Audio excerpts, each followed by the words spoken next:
The day I met Ada was the day I thought God had finally sent me an angel. We were both fresh graduates from the University of Benin, struggling to navigate life in Lagos. It was during NYSC orientation camp in Lagos that we bonded. She was standing alone under the hot sun, looking lost, and I offered her my bottle of water. From that moment, we clicked like sisters.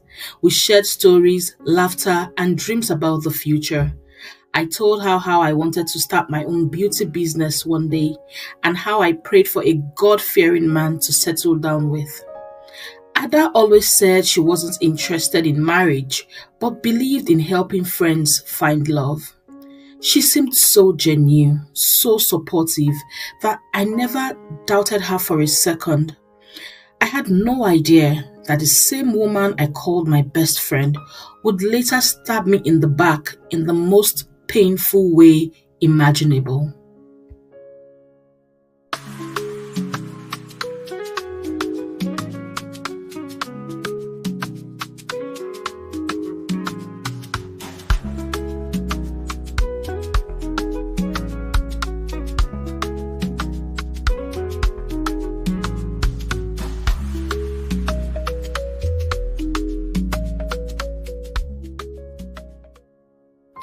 Life after NYC was tough, but we stuck together. We both got jobs in Lekki. I worked as a customer care officer in a bank, and Ada worked in a marketing firm. We shared a mini flat apartment in Yaba, managing our salaries and encouraging each other through the hustle. Lagos wasn't easy, but having Ada made it bearable. We cooked together, prayed together, and cried together when one of us was down. I even remember the day my boyfriend of 2 years broke up with me right in our apartment. Ada stayed up all night consoling me, saying I deserved better. I thought I had found not just a friend, but a sister for life. If only I knew what she was capable of. 2 years later, my life took a beautiful turn.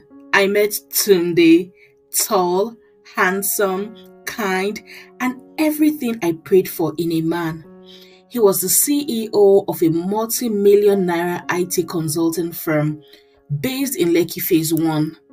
We met at a wedding in Surulere, and from the moment we exchanged numbers, things moved very fast. Tunde was intentional, loving, and generous. He spoiled me with gifts and treats, all of which I shared with my best friend, Ada. It didn't take long before he proposed. I was over the moon. The first person I told, of course, was Ada. She jumped up, screaming and hugging me as if she were the one getting married. I did notice a flicker of something in her eyes. Jealousy, maybe, but at the time, I brushed it off as my imagination. After all, Ada always claimed she wasn't interested in marriage. I believed her, and that would later be my biggest mistake. As the wedding preparations kicked off, Ada was my backbone. She followed me to the market, to bridal fittings, and even helped me organize my bridal shower. She was everywhere, always ready to assist, always smiling. Everyone called us friendship goals. Tunde even joked that Ada was his second wife because she was so involved in everything. I laughed then, completely blind to the snake hiding in plain sight. Looking back now, all the signs were there, but love and trust made me foolish. The wedding day arrived, and it was everything I ever dreamed of. A beautiful garden ceremony in Lekki, attended by friends, family, and well-wishers. Ada was my maid of honor, standing beside me with a dazzling smile. She gave a heartfelt speech at the reception, calling me sister and wishing us happiness. Her words were so touching that some guests even cried. But what no one knew, not even me, was that Ada had already started plotting to take Tunde away from me. That speech wasn't a blessing. It was a well-rehearsed performance by someone already betraying me behind my back. The first few months of marriage were blissful. Tunde and I moved into a lovely apartment in Ikoyi.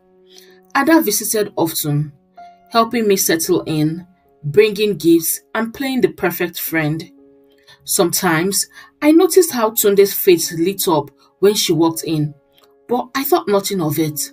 I trusted them both. In fact, I encouraged their friendship, thinking Ada would never cross any boundaries. I even confided in her about the little issues in my marriage. How Tunde sometimes worked late, how he wasn't as affectionate as before. Instead of advising me to communicate with my husband, Ada would subtly suggest maybe he wasn't satisfied being married to me. I thought she was being blunt, not realizing that she was planting the seed of doubt. The betrayal came crashing down on me one random Saturday. I had gone to visit my mom in Surulere and decided to return home earlier than planned. As I entered the estate, I noticed Ada's car parked outside our house. I smiled, thinking that she had come to surprise me, maybe help me cook or hang out. But the moment I stepped inside, my whole world shattered. There they were, Ada and Tunde, in the living room, tangled on the couch, kissing passionately, like two people in love. For a moment, I froze, thinking it was a nightmare, but it wasn't. It was real. My husband and my best friend were betraying me right there in my home, on my couch. Tunde's eyes widened with shock when he saw me. Ada quickly adjusted her clothes, her face pale. I felt my legs go weak, my heart pounding like it would burst. I couldn't speak. Tears welled up my eyes as I ran out of the house. My entire body was trembling. The betrayal was too much to process. How could they? How could the two people I trusted most in the whole world do this to me? That night, I slept at my mom's house, crying uncontrollably, feeling like my life was over. The next day, Tunde called non-stop. Ada also bombarded me with messages, begging to explain. Against my better judgment, I agreed to meet them. We sat at a restaurant in Victoria Island. The tension so thick you could cut it with a knife. Tunde claimed it was a mistake, that Ada was vulnerable and that it just happened. Ada sat there, crying, saying she didn't mean to hurt me. But deep down, I knew better. You don't mistakenly kiss your best friend's husband in her house. This wasn't the first time. My instinct screamed that it had been going on for a while. I moved out of the house immediately. I couldn't bear to stay under the same roof with Tunde. The apartment, which once felt like heaven, now felt like a prison of betrayal. I stayed with my mom while I figured out my next steps. I couldn't eat. I couldn't sleep. The pain was unbearable. Friends called, trying to console me, but nothing helped. Worst of all, the shame. In our culture, failed marriages attract pity and whispers. But this wasn't just a failed marriage. It was public humiliation by the two people I trusted the most. A month passed. During that time, I discovered the full extent of their betrayal. A mutual friend reveals that Tunde and Ada had been seeing each other even before the wedding. Text messages, hotel receipts, and chat screenshots confirmed it. My best friend had been sleeping with my husband all along while smiling in my face. helping with wedding plans, even adjusting my veil on my wedding day. All while carrying out the ultimate betrayal. My heart broke all over again. To make matters worse, Ada moved into my matrimonial home barely 2 months after I left. The same house we decorated together. The same bed I once shared with Tunde. I couldn't believe the audacity. They flaunted their relationship openly. Social media pictures, dinner dates, housewarming parties, all in my face. The whispers started in church, then at work, even in the market. Everyone had an opinion. Some blamed me, saying I must have been lacking as a wife. Others pitied me, but no one truly understood the depth of my pain. Just then, I discovered I was 10 weeks pregnant. I sat in the bathroom, staring at the positive test strip, trembling. It was like God was playing a cruel joke on me. Me? Pregnant? By a man who had betrayed me with my best friend? I didn't know whether to cry or rejoice. My heart was torn in pieces. At first, I considered terminating the pregnancy. I couldn't imagine raising a child in this mess. But my mother's words stayed with me. The child is innocent, Joyce. Don't punish an innocent soul for their father's sins. It was hard, but I chose to keep the baby. I never told Tunde. He had made his choice, and I would make mine. Pregnancy was tough, emotionally and physically. But with the support of my family, I made it through.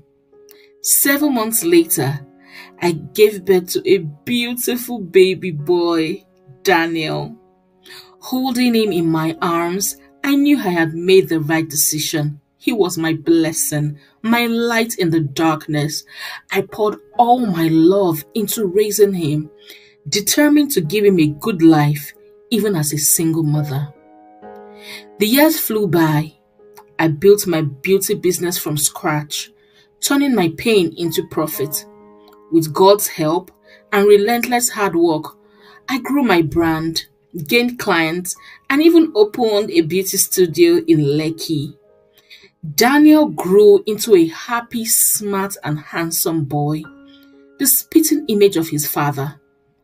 Every time I looked at him, I saw Tunde's face, but I reminded myself that Daniel was mine, my joy, my second chance. I never spoke to Tunde or Ada again. Rumor had it that their relationship didn't last. Ada got pregnant, Tunde denied the baby, and their love story ended in chaos. Karma came for them, just as my mother had promised. I did not bother to confirm the rumor. It wasn't my business. I just moved on, focusing on my son and my business. I thought I had finally escaped that chapter of my life, but fate had other plans. 4 years after I left my matrimonial home, life played a cruel trick on me again. I was shopping at the grocery store in Lekki, distracted as I picked items from the shelf. Daniel, full of energy, wandered off. When I turned to call him, my heart nearly stopped. There, standing across the aisle, holding Daniel's tiny hand, was Tunde. Our eyes locked. His expression froze as he looked at the boy, then back at me. Recognition dawned on his face. I felt my chest tighten. For a second, it felt like the entire grocery store disappeared. All I could see was Tunde and my son, Daniel, standing right in front of him. My legs refused to move. My heart raced so fast, I thought I would collapse. Tunde's eyes were fixed on Daniel, wide with disbelief. Then they shifted to me. Confusion, realization, shock, all playing across his face like a movie. Daniel, innocent as ever, looked up at him and smiled. "Uncle, that's my mommy," he said sweetly, pointing at me. That voice, that face, It was impossible to deny. Daniel was the spitting image of his father. I found my voice. "Daniel, come here," I said, my voice trembling. Tunde's eyes never left me as my son ran into my arms. I could feel his gaze burning into my skin, questions circling in his mind. My heart screamed for me to run, but my legs stood rooted. For 4 years, I had avoided this moment. I had prepared myself for the possibility, but nothing, absolutely nothing, could have prepared me for this reality. "Joyce," Tunde finally spoke, his voice barely above a whisper. Is he?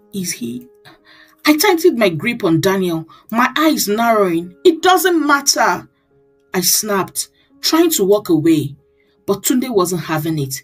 He stepped in front of us, his eyes misting with emotions. For a second, I saw a glimpse of the man I once loved, the man who destroyed me. "Joyce, please, I need to know. Is he my son?" His voice cracked. A lump formed in my throat. I wasn't ready for this. Not here. Definitely not now. But fate clearly had other plans. The supermarket had become awkwardly quiet around us. Curious eyes peeked from behind shelves. The cashier paused mid-scan. Lagos may be big, but gossip travels faster than sound. "Yes," I finally whispered. "This is your son." The weight of my words hit Tunde like a brick wall. His mouth fell open, eyes wide in disbelief. I saw his chest rise and fall as he tried to process the truth. Daniel, oblivious of the storm brewing, tugged at my sleeve, asking if we could get ice cream. I nodded, and he skipped off to the ice cream fridge. Tunde's voice dropped, shaky but determined. "Why didn't you tell me?" I clenched my jaw, anger bubbling inside me, threatening to explode. "You lost the right to know anything about my life the day you betrayed me with my best friend." He flinched like I had slapped him. He deserved worse. "I didn't know," he began. "You didn't care to know," I shot back, my voice low but laced with venom. "You and Ada made your choice. You broke me, Tunde. You don't get to play the victim now." Before he could respond, a familiar, unwelcome voice sliced through the air. Well, isn't this cozy? I have been waiting for you in the car, Tunde, but this looks even more interesting." I turned sharply, and there she was, Ada, standing by the entrance, holding a shopping basket. She looked worn out, older. Her flawless makeup couldn't hide the bitterness etched on her face. Her eyes went from me to Tunde, then to Daniel. The color drained from her face. Ada's gaze fixated on Daniel. The truth hit her like a slap. "Oh my God," she whispered. That's his son?" Tunde didn't deny it. He stood frozen, guilty, and regret written all over him. The tension thickened. You could hear a pin drop. Ada's eyes turned cold as she faced me. You planned this, didn't you?" she spat. "You've been hiding him, waiting for the perfect time to humiliate me, right?" I let out a cold laughter. "Sweetheart, I don't need to plant karma. It does the work by itself." Ada's marks of confidence shattered. "He's mine, Joyce," she hissed. "Tunde chose me. You were just the warm-up act." Tunde's face twisted in disgust. "Ada, enough." Ada turned on him, furious. "You still want her, right?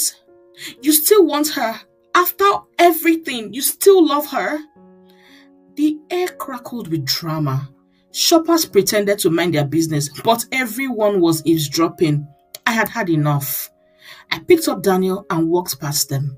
This conversation is over. But Tunde wasn't done. His hand gently grabbed my wrist. I froze. Joyce, please. I made mistakes. I was stupid, but I want to be in my son's life. His voice trembled. Daniel's tiny arms wrapped around my neck like he was aware of the storm. My heart was in pieces. Part of me wanted to scream. The other part, the foolish, broken part, still remembered the love we once shared. I yanked my hand free. You will hear from my lawyer, I said coldly as I walked away. Tunde didn't chase after me. Ada stood there, glaring daggers at him. I didn't look back. But as I strapped Daniel into his car seat, I realized this was only the beginning. 4 years of silence shattered in one moment. The man who broke me now wanted a place in my son's life. The woman who betrayed me was back, claws hanging out. But this time, I wasn't the naive Joyce they once knew. I was ready for war.